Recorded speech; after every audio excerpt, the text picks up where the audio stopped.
Service tax. Government जो हमसे ले रहा है यहाँ पर जीएसटी, वो किस चीज के बुनियाद पे ले रहा है हमारे पास से, बताइए। गवर्नमेंट क्यों हमसे ये टैक्स ले रहे हैं, कोई स्पेसिफिक रीजन?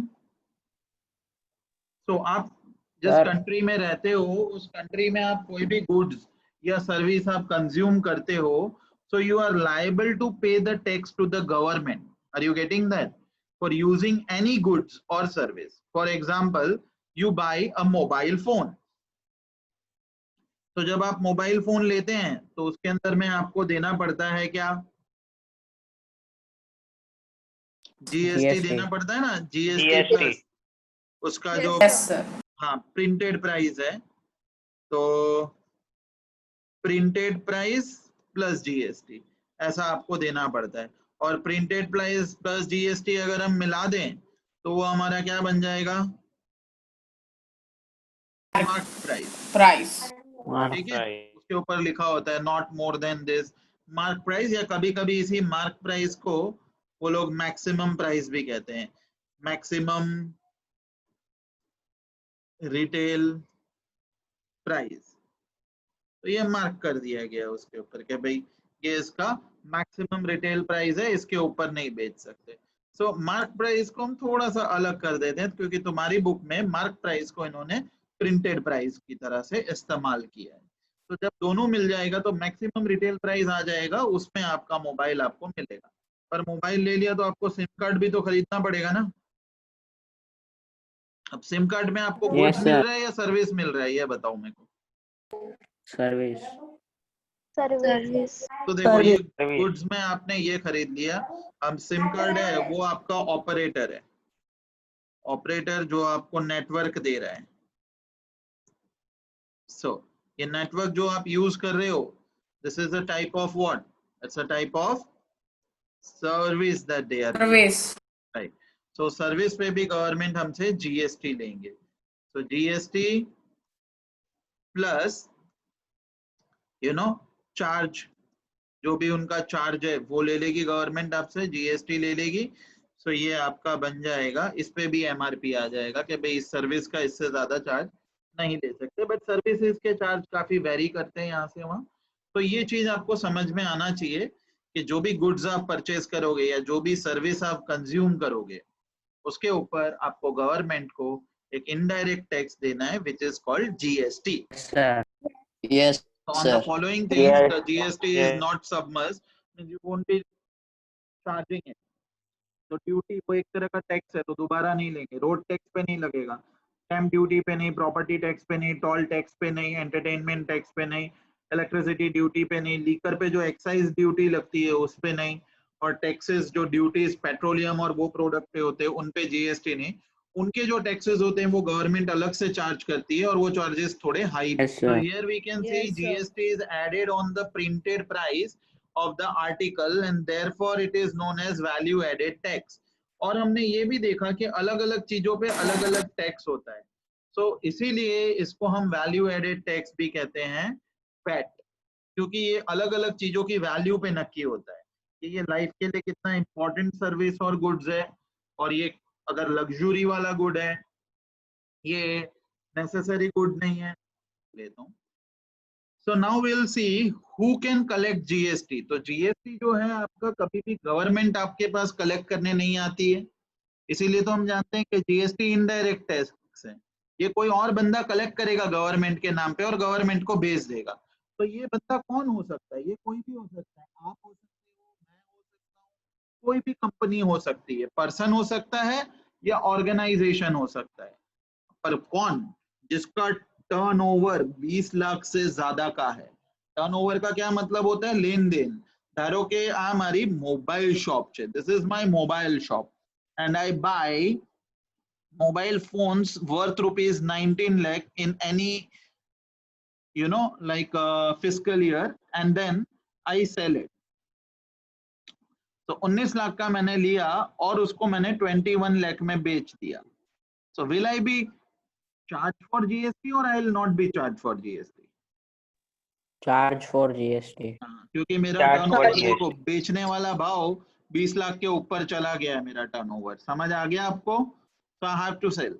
अगर मैं 19 लाख में लूं और मेरा सेल मेरे को बहुत ऑफर और डिस्काउंट दे दे के मैं 17 लाख में ये सब कुछ बेचूं, तो क्या मुझे जीएसटी आएगा?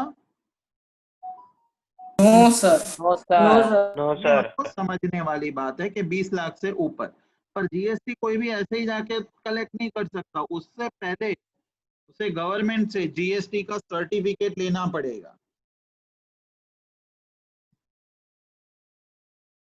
कि ये ऑथोराइज्ड पर्सन है जीएसटी कलेक्ट करने के लिए, वही कलेक्ट कर सकता है, हर कोई कलेक्ट नहीं कर सकता, भले 20 लाख से ऊपर आपका टर्नओवर है तो भी।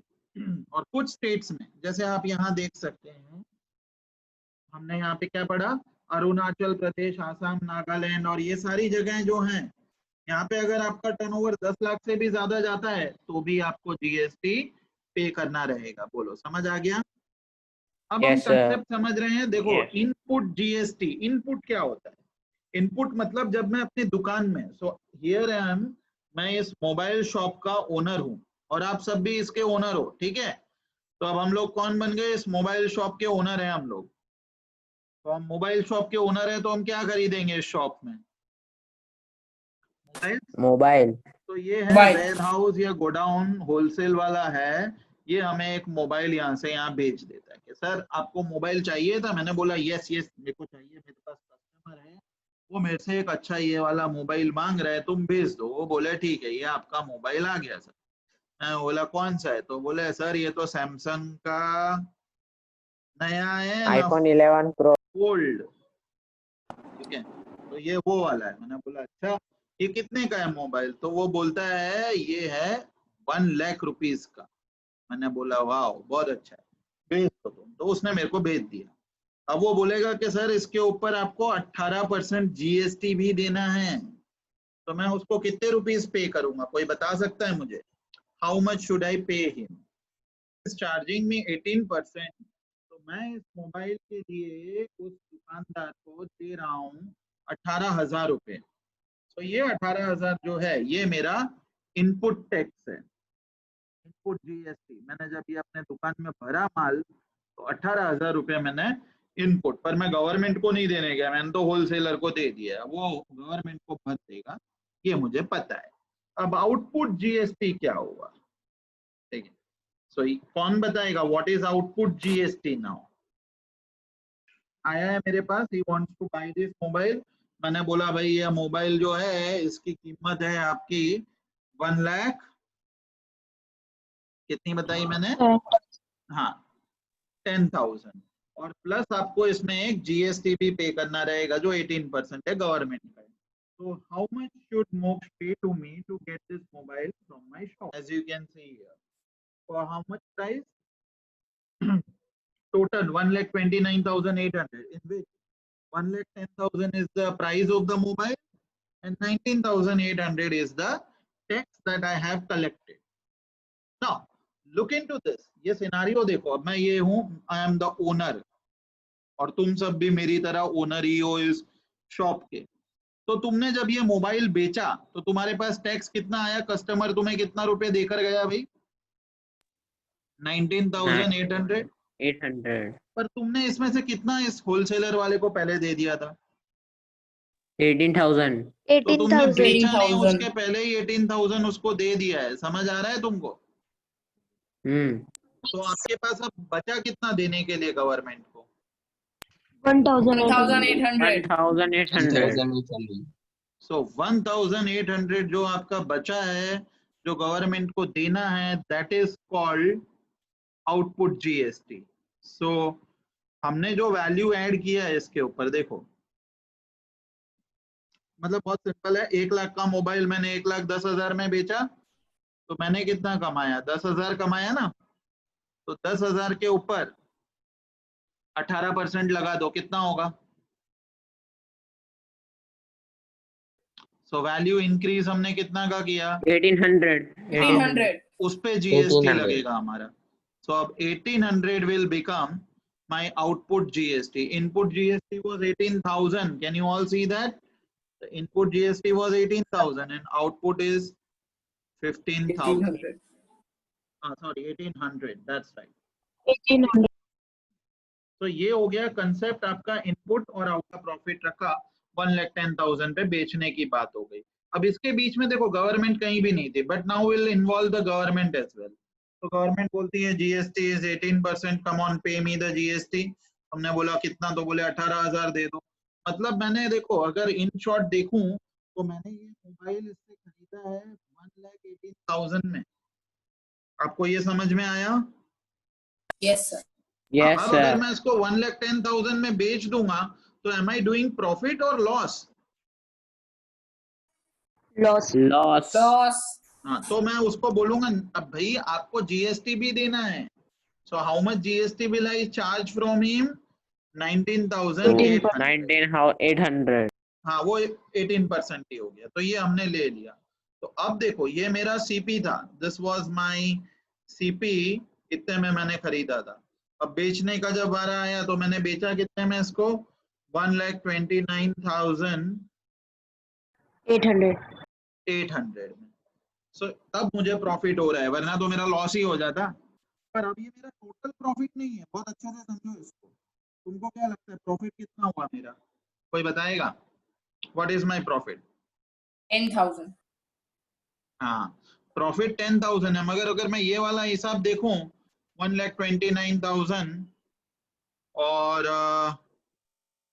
हम बात करें कि भाई उसमें से हमने 1,18,000 का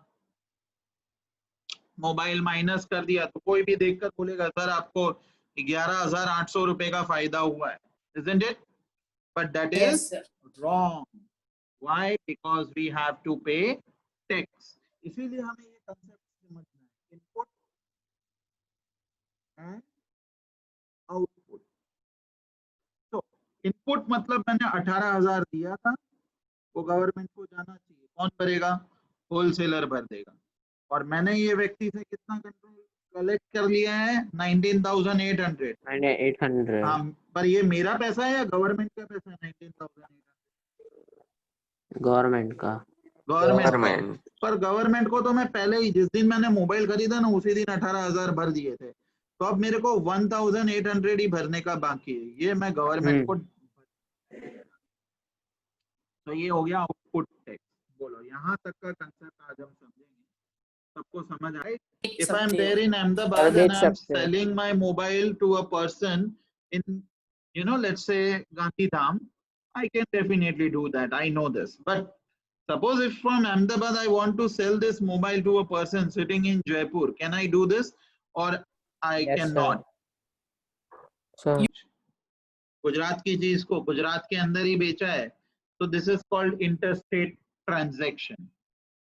और एक कैसा हो गया कि मैंने गुजरात की चीज है, गुजरात में मेरे पास प्रोडक्ट था और मैंने राजस्थान में जाके बेच दिया, तो उसको हम क्या कहेंगे?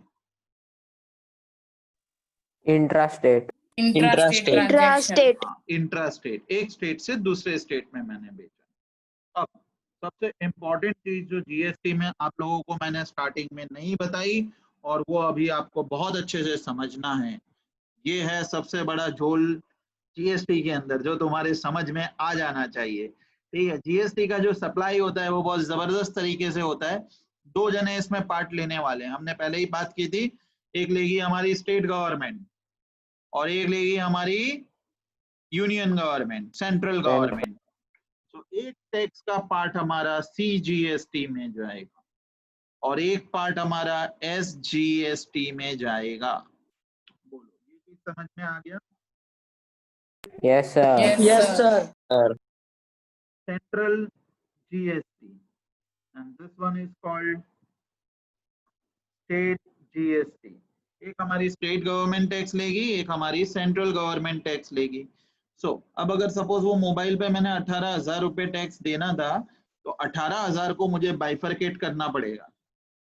तो किसको ज्यादा दूं मैं, स्टेट को या सेंटर को? अगर ऐसा हुआ तो दोनों आपस में झगड़ा करेंगे और अपनी हालत खराब हो जाएगी, बराबर ना? तो गवर्नमेंट ने नक्की किया कि भाई दोनों को आधा आधा दे दो, 9% इसको दो, 9% हमको दो। तो मैं बिल के अंदर लिखूंगा भाई मेरा 9,000 सेंट्रल गवर्नमेंट को जा रहा है और 9,000 मेरा है ना स्टेट गवर्नमेंट को जा रहा है। This is my bifurcation on the G. Like I have to divide my tax among two parts.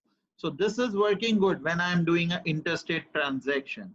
But when I go for intrastate transaction, अब मुझे ये बेचना है राजस्थान में, परचेज हमने किया है गुजरात में और बेचना है, मेरा डिमांड आया है राजस्थान से, I want to sell it to Rajasthan, तब मुझे एक स्पेशल तरह का जीएसटी देना पड़ेगा, IGST. What do we call this? IGST. तो क्या कहते हैं? इंटीग्रेटेड. क्या कहते हैं हम? integrated इंटीग्रेटेड जीएसटी पे कर देना है. अब इंटीग्रेटेड जीएसटी में जो भी मेरा जीएसटी था मैं सीधे का सीधा पूरा 18,000 उनको दे दूंगा, ठीक है, इंटीग्रेटेड फॉर्म में. अब ये इसका काम है कि ये कैसे गवर्नमेंट को कितना देगा, कितना सेंट्रल को देना है, कितना स्टेट को देना है, that will be taken care by जिसने मेरा मोबाइल वहां पे खरीदा है. वो पैसा अगर एंड कस्टमर है मेरा तो वो मुझे दे देगा और मैं आईजीएसटी में फाइल करके गवर्नमेंट को दे दूंगा सीधा. अगर सपोज मैं यहाँ होलसेलर था और मैंने रिटेलर को बेचा है तो रिटेलर जो भी ये टैक्स देगा मैं आईजीएसटी के फॉर्म में गवर्नमेंट को भर दूंगा. अब गवर्नमेंट खुद अपने आप नक्की कर लेंगी कि भाई उसको स्टेट को कितना देना है और सेंटर को कितना देना है, वो सब हम डिसाइड नहीं करेंगे. नहीं तो क्या होगा, दोनों स्टेट में झगड़ा हो जाएगा और झगड़े के बीच में वो तुमको बुलाएंगे, बोले आ जाओ भाई तुमने टैक्स ऐसे क्यों पे किया,